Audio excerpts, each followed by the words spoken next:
Nais ko lamang pong basahin ng napakaigsing manifestasyon po. The gentleman may proceed with his manifestation. Maraming salamat po. A'udhu billahi minash shaitanir rajim. Bismillahirrahmanirrahim. Alhamdulillah rabbil alamin. Aming mga kasama, ako po'y humihingi ng paumanhin sapagkat ito pong nakaraang linggo, lumabas po sa mga balita na may aligasyon na ako daw po ay hindi sumusunod sa batas. Ito po ay nakalulungkot para sa isang senador, sa isang senator judge, ang masabihan na hindi sumusunod sa batas. Samantalang nung tayo po ay merong mahal na saksi dito, pinaalala po natin sa kanya na harapin ang batas. Noong nakaraang linggo, ang atin pong kaibigan na ombudsman, ang sinabi po ng mahal na ombudsman na ako daw po ay hindi sumunod sa kanilang pasabi na mag-file ng aking counter affidavit. Nakakalungkot po ito sapagkat hindi po ito totoo. Inaamin ko po sa inyo, kung ICC lang, hindi po talaga ako susunod. Hindi ako magpapasakop sa ICC. Pero dahil ginagalang ko po ang ombudsman, dahil siya po ay aking kaibigan na itinuturing, dahil nagkaroon na po kami ng napakahabang kwentuhan sa aking opisina nung siya po ay kalihim ng hustisya, nag-file po kami. Ito po, hawak ko po ang original. Dahil sa akin po, importante ang original. Ito po ang original, nakalagay po dito. Nag-file ako. Nakalulungkot po na pati ang media ay nakikisama sa ganitong klasing propaganda na ang isang senador ay hindi sumusunod sa batas. Isang senator judge. Ito po, maaari ko po kayong bigyan ng kopya, mga mahal kong kasama, para mapatunayan na hindi ko po kayo ilalagay sa kahihiyan. Ako po ay nag-submit ng aking counter affidavit. At ganun din po, humihiling din po ako sa aking mga kasama, lalong-lalo na po sa aking kaibigan, Ginoong Pangulo, na sa mga ganitong pagkakataon, hinihingi ko po na tulungan din po ninyo kami. Na maipaliwanag din po namin sa media na meron din po kaming mga pagkakataon na ipagtanggol din ang aming sarili at kami wag husgahang kaagad na kami hindi sumusunod sa batas.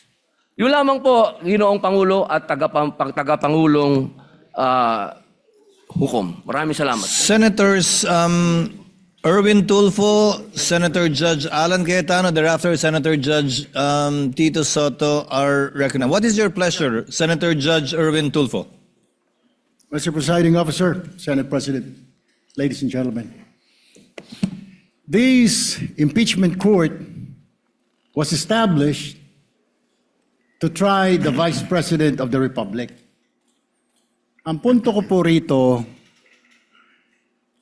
kasi napapansin ko po ilang araw na nagagamit po natin ang impeachment court, ang oras po ng impeachment court sa pagpapaliwanag. Naintindihan ko po ang posisyon ng aking kaibigan, si Senador Robin Padilla, yung kanya pong frustrations. Pero gusto ko lang po sana ipaalala sa ating presiding officer, sa ating pong Senate President, at matanong ano po ba ang ating ginagamit na rules ngayon? Pwede po ba yung mga problema po labas sa impeachment court na ito o labas sa kaso ng Vice President ay dadalhin natin dito? Di po ba ang korte na ito na itatag para po sana kay Vice President at kay Vice President lamang? Mga ebidensya, mga testimonya, mga pahayag patungkol lamang po sana sa impeachment ng Vice President.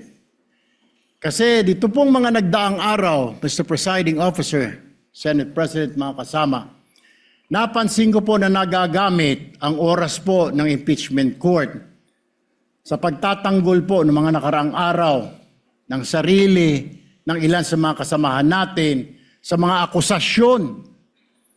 This is not the right forum and the right venue and not the right time to explain your situation. Kung gusto po ninyong mag-eksplika ng inyong mga saloobin, problema, maaari naman po ninyong gawin yan sa labas po ng oras ng impeachment court. Maaari pong sa press conference, nandyan naman po ang Senate media. Anytime po, nandoon sila sa Senate briefing room, press briefing room. Maaari din po sa Facebook o sa YouTube magpaliwanag. Huwag po nating gamitin ang oras ng impeachment court sa pagpapaliwanag o sa pagtatanggol ng ating mga sarili simula pa po noong nakaraang linggo. Because the time we waste here to defend ourselves, defend what we believe or what have you, is an injustice to the Vice President. Yung oras po na ito dapat ilaan natin sa pakikinig sa depensa ng Vice Presidente, sa mga akusasyon laban sa Vice Presidente, hindi po pagdidepensa sa mga sarili natin kung tayo inaakusahan ng kung anong mga ahensya, kung tayo po ay may mga kaso, may mga investigasyon. This is not the right forum, Mr. Presiding Officer, Mr. President, Senate President. This is not the right place. This court was established, was created, the impeachment court, for the Vice President and Vice President only. This should be her time. This should be her forum, not our forum here, na ilabas natin ang saloobin natin, mga sagot natin sa mga akusasyon, mga kaso laban sa atin. And this is not also the time, Mr. President, Mr. Presiding Officer, na hanapin yung mga kasama nating nawawala, nakakulong, dapat po doon sa Senado natin, sa sesyon natin, and not here in this court, Mr. Presiding Officer, Mr. Senate President. Kaya pakiusap ko lamang po, sana, sa ating mahal na presiding officer and Senate President, let us follow the rules. May rules ho tayo. Kung hindi naman ho patungkol sa Vice President na sasabihin natin, hindi naman po patungkol sa depensa o prosekusyon ng Vice Presidente natin, then wag na ho natin payagan na magsalita pa po dito because nasasayang. Because every minute, every hour that we waste away from the defense or from the prosecution of the case of the Vice President, it is injustice. It is called injustice to the Vice President, to her family, yung anguish, yung kanyang sama ng loob, yung oras na nakabinbin ang kaso na ito. Let us do this impeachment trial as quickly as possible. If we have to clear the Vice President, then let's clear her. If we have to prosecute, then prosecute her with the evidence kung meron.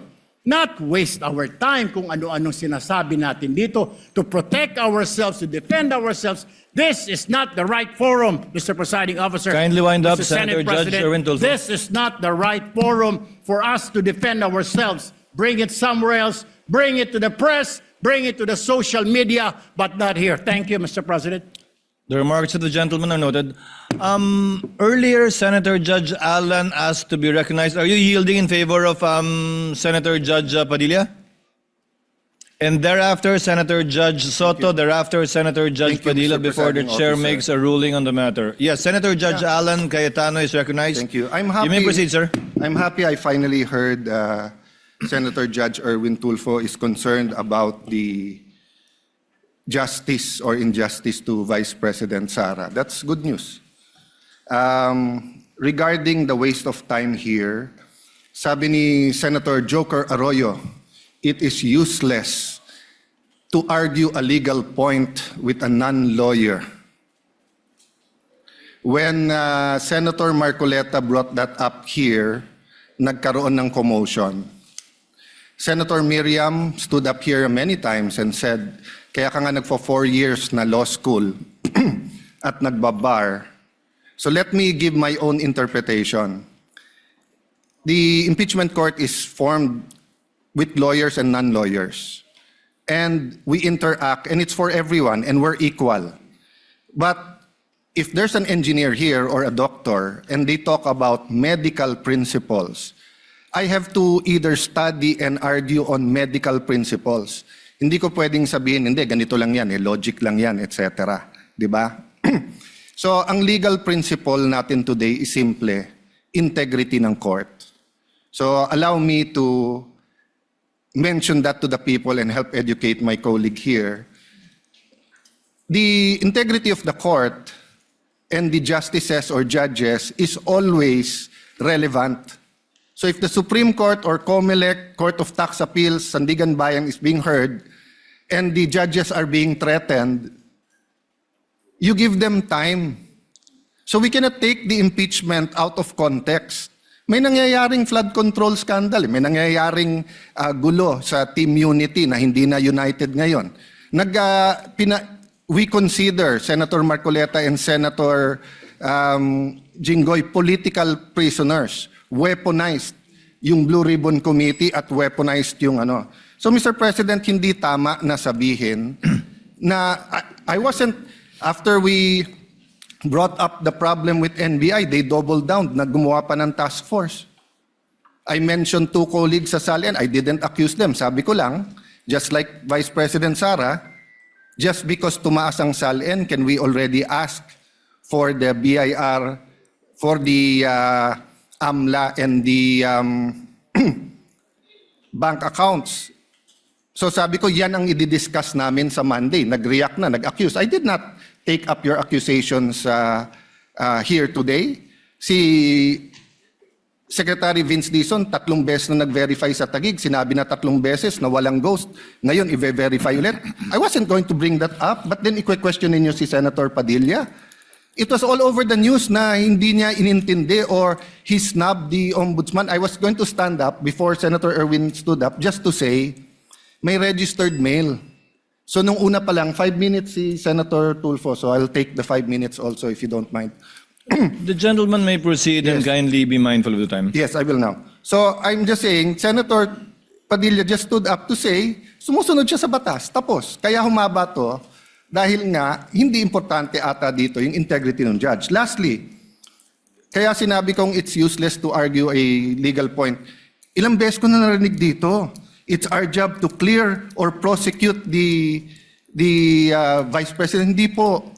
It's our job to try and to decide.